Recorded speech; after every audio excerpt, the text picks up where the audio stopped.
Moi, je pense que d'abord, il n'y a pas de fatalité et qu'aujourd'hui, il n'y a pas de raison de croire qu'on a des ingénieurs moins bons, qu'on n'a pas des entreprises qui sont moins bonnes. Et on a plein de domaines aujourd'hui qui démontrent que l'Europe a tout à fait les capacités.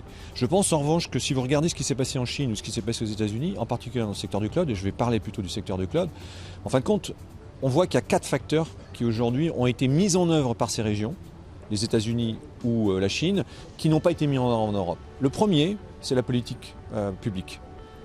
Les hyperscalers dont vous parlez, ils ont reçu beaucoup d'argent public, soit pour la commande, ce qu'on appelle la commande publique, donc ils ont reçu la commande, soit des financements sur l'innovation. Et ça, aujourd'hui, nous, on prend l'exemple de VHK, n'a jamais reçu un seul financement depuis le début de sa création il y a 23 ans. Jamais. Donc c'est un peu un exemple qu'aujourd'hui on ne fait pas forcément bien confiance et les systèmes à la fois de commande publique, 80% de la commande publique aujourd'hui, elle va vers des hyperscalers américains. Le deuxième, c'est tout ce qui est autour de la recherche. Comment on développe l'innovation et la recherche? Comment on la finance? Comment on est capable de créer des écosystèmes entre les domaines publics, les domaines privés? Aux États-Unis, la CIA, la NSA, la NASA, toutes ces équipes vraiment poussent beaucoup sur l'innovation.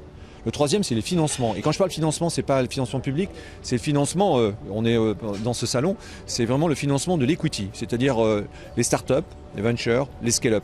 Et je pense qu'on commence à avoir une amélioration dans l'ensemble de ces domaines-là, mais en revanche, c'est quand même le début. Et aujourd'hui, l'accès au capital, nous on a eu la chance de faire une IPO, donc on a fait une introduction en bourse en octobre, mais on est un peu des précurseurs, on est un peu des pionniers. Il n'y en a pas beaucoup qui le font aujourd'hui dans la tech en Europe. Donc l'accès à ce capital est vraiment important. Et le dernier, c'est les people.